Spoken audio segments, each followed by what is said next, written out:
Bonjour et bienvenue. Aujourd'hui, on plonge dans un monde assez fascinant, là où l'acier rencontre le luxe.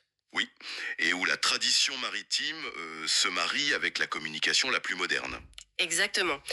Imagine un peu l'excitation, hein. Recevoir une invitation pour une incroyable surprise.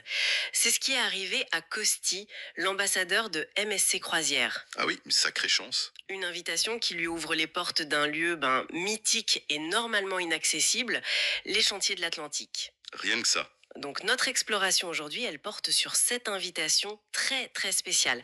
Un événement qui s'annonce mémorable à Saint-Nazaire. Avec MSC Croisière, donc. Oui, et surtout la naissance de deux nouveaux paquebots, enfin colossaux, le MSC World Asia et le MSC World Atlantique. Deux d'un coup, pratiquement. Et on a ce témoin clé, Costi, l'ambassadeur invité.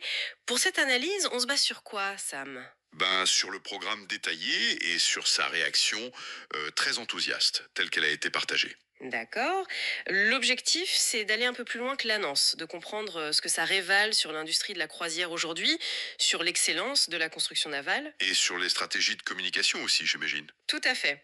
Alors, prêt à embarquer pour décortiquer tout ça? Allons-y. C'est parti. Bon, entrons dans le vif du sujet avec cette fameuse invitation. De quoi il s'agit précisément? Alors, d'après ce qu'on lit, c'est une immersion, une vraie plongée au cœur des chantiers de l'Atlantique. Prévu pour le mercredi 12 novembre. Et ce n'est pas juste une visite, hein. Attention, c'est une double cérémonie. Ah oui, double cérémonie, le terme est fort, ça intrigue. Les stars de l'événement, ce sont ces deux futurs géants. D'abord, le MSC World Asia.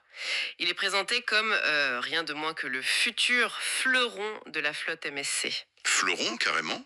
L'invitation promet une découverte en avant-première, juste avant sa mise à flot officielle, un moment très symbolique. Oui, la mise à flot, c'est toujours un grand moment. Et puis, il y a son jumeau, le MSC World Atlantic. Pour lui, c'est une cérémonie de la pièce. D'accord. Deux rituels différents, donc. On va sûrement y revenir. Le document insiste bien sur le caractère exceptionnel, hein. C'est une occasion rare, une chance de plonger dans les coulisses. Bah oui, c'est pas ouvert au public, ce genre d'endroit. Surtout à stade. Il est aussi question d'admirer les savoir-faire d'exception qui donnent naissance au luxe maritime de demain. Franchement, rien que la description. Ça donne envie, c'est sûr. C'est bien vendu. Le déroulé de la journée, ce 12 novembre, il est hyper précis. Presque militaire, tu vois. Ah oui, ok. Comment ça se goupille? Rendez-vous à 9h30 au chantier. Ensuite, de 10h à 11h, visite privée du MSC World Asia. Pouvoir déambuler là-dedans en pleine construction. Ça doit être quelque chose, oui. Voir l'intérieur d'un géant comme ça avant qu'il soit fini. Ensuite, 11h30, 12h45, place au protocole. La double cérémonie. La pièce pour l'Atlantique, la mise en flot pour l'Asia. D'accord, le moment solennel. Et pour finir, un moment plus détendu, apéritif déjeunatoire de 13h à 14h30. Et c'est la fin annoncée de l'événement. Programme dense, mais bien rythmé. Et côté logistique, MSC met les petits plats dans les grands, visiblement. C'est-à-dire? L'arrivée à Saint-Nazaire, c'est la veille, le mardi 11 novembre au soir, histoire d'être prêt pour 9h30 le lendemain. Logique. Et, détail important, transport et hébergement sont pris en charge par MSC Croisière. Ah oui, traitement VIP pour l'ambassadeur. C'est normal en même temps. Justement, parlons-en de la réaction de Costi. Comment il prend ça? Alors, qu'est-ce qu'il dit? Son enthousiasme est communicatif. Il se dit très heureux, parle d'incroyables surprises qui le remplit de joie. On sent l'émotion. Il rappelle son statut, hein, ambassadeur de la scie.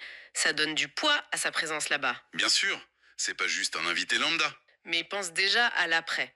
Son intention est hyper claire, elle veut faire des contenus photos et vidéos exceptionnels. Ah, voilà, on y vient. Le rôle de l'ambassadeur. L'objectif, c'est de partager cette avant-première avec sa communauté, ses followers sur ses divers réseaux. C'est exactement ça, le relais d'image, l'influenceur. Il termine d'ailleurs par un truc qui trompe pas, je suis très excité, n'en doutez pas, avec 3 points d'exclamation. Et il remercie MSC. L'excitation est palpable. Et c'est intéressant de voir comment ça se transforme direct en projet de contenu. Absolument, et c'est là qu'on voit toute la richesse de ce document finalement. Oui, il y a une superposition fascinante de couches, en quelque sorte.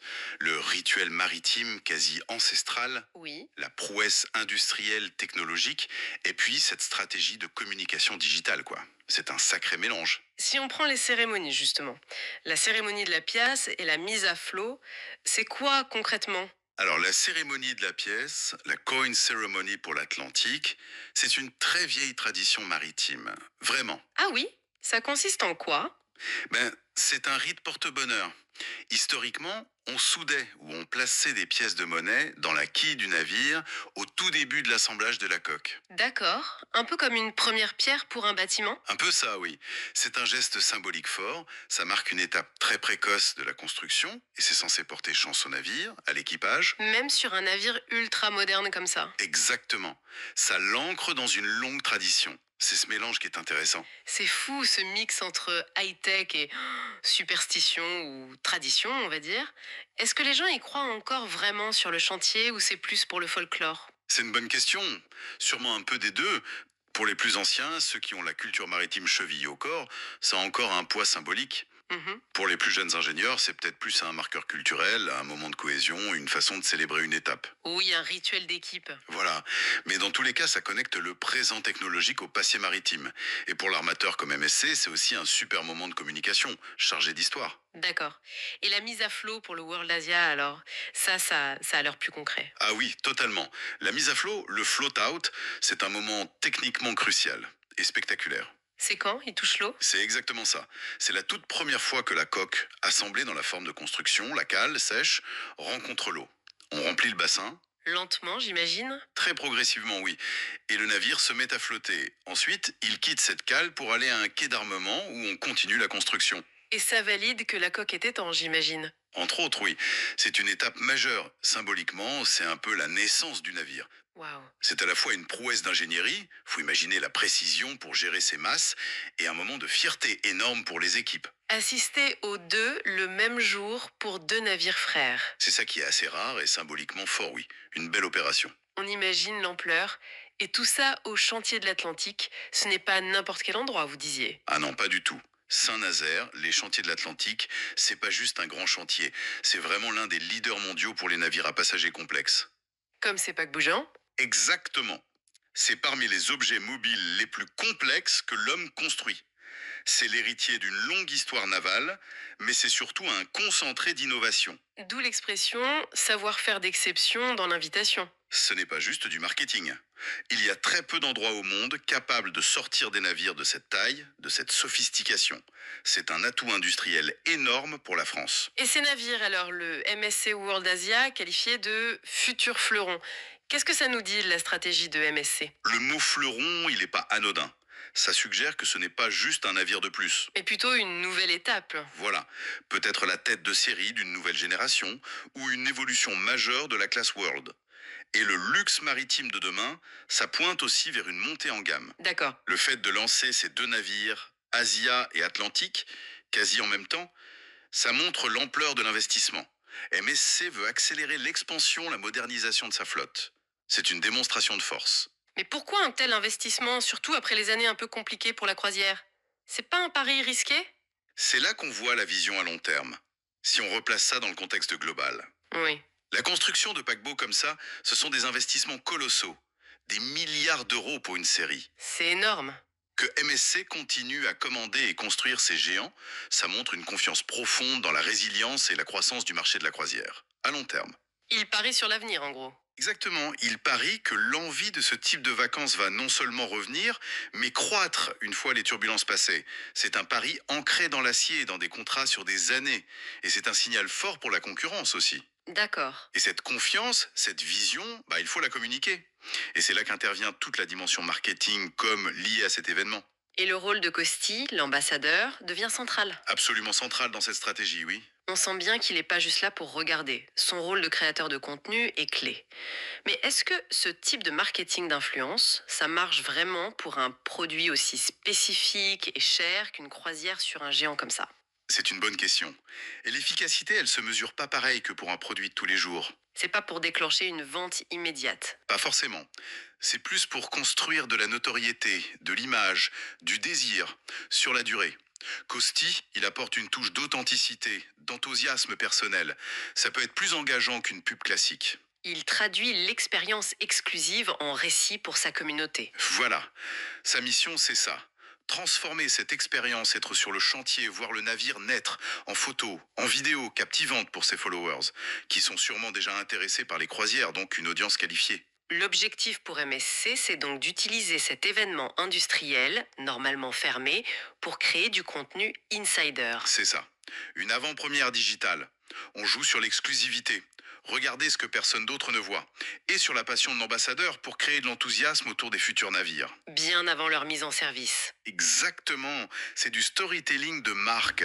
On vend pas juste une cabine. On vend un rêve, une aventure. Et ça commence dès la construction. C'est fou de voir comment un événement aussi technique, protocolaire, ancré dans des traditions, devient de la matière première pour la com digitale. Oui, le chantier naval devient presque une scène pour les réseaux sociaux. Une scène de théâtre, oui. Il y a une connexion directe entre le cœur industriel, les cérémonies, le savoir-faire, l'acier, et sa diffusion via l'influenceur. C'est une façon de rendre tangible et même excitant un processus long, complexe et assez abstrait pour le public. C'est vrai, qui sait vraiment comment on construit un paquebot? Là, on ouvre une fenêtre, on raconte une histoire, on crée un lien émotionnel avec ses futurs navires. C'est du marketing relationnel appliqué à l'industrie lourde, en quelque sorte. Sur l'industrie navale, les stratégies d'entreprise, la communication. Oui, Si on devait résumer les points clés de cette exploration. je dirais qu'il y a trois grands enseignements, peut-être. Premièrement, la vitalité, l'excellence de la construction navale high-tech ici au chantier de l'Atlantique. Leur capacité à réaliser des projets incroyablement complexes. D'accord. Deuxièmement, La stratégie d'investissement massive et la vision long terme de MSC Croisière. Ce pari sur la croissance continue du marché, c'est un signe de confiance fort. et le troisième point, peut-être le plus révélateur des tendances actuelles, Le troisième, c'est justement cette intégration très fine de la communication et du marketing au cœur même de l'événement industriel. l'utilisation de l'ambassadeur à influenceur. Exactement, pour transformer des étapes techniques et traditionnelles en contenu digital exclusif, engageant. Ce qui ressort, c'est comment une industrie lourde, comme la construction navale, adopte les codes du marketing d'influence, de l'économie de l'expérience. Ça brouille les lignes entre l'industriel et le spectacle. Voilà, ce n'est plus seulement la naissance d'un navire, c'est le début de son histoire marketing. En somme, cette invitation, c'est bien plus qu'un programme. C'est une fenêtre sur la naissance de ces villes flottantes. Oui, Mais aussi sur les stratégies complexes qui vont avec, de la conception à la mise sur le marché. On voit cette fusion tradition, techno de pointe et comme ultra moderne. c'est exactement ça. L'essentiel à retenir, c'est cette double nature. Une célébration industrielle majeure, un jalon technique, Et en même temps, et simultanément une opération de communication très bien pensée pour nourrir l'imaginaire et préparer le terrain commercial. C'est la transformation d'un moment industriel, normalement confidentiel, en une histoire publique désirable. une histoire qui commence bien avant que le premier passager pose le pied à bord. C'est un aperçu unique, oui, sur les coulisses de ces géants et sur comment leur légende s'écrit. Et ça nous amène à une réflexion pour l'avenir peut-être, à l'heure où toutes les marques, même dans l'industrie lourde, cherchent à créer des expériences immersives, du contenu exclusif. Pour créer du lien avec le public. Exactement. Jusqu'où ça peut aller? Quelle est la prochaine frontière pour communiquer sur des projets aussi énormes? Bonne question. On peut imaginer plein de choses. Est-ce qu'on verra un jour, par exemple, des visites virtuelles interactives des chantiers en temps réel, ouvertes au grand public, pour suivre la construction d'un paquebot au jour le jour? Peut-être même sponsoriser symboliquement une cabine ou un boulon. Pourquoi pas? La frontière entre l'espace industriel et l'espace médiatique, elle semble de plus en plus poreuse. C'est une question ouverte pour l'avenir.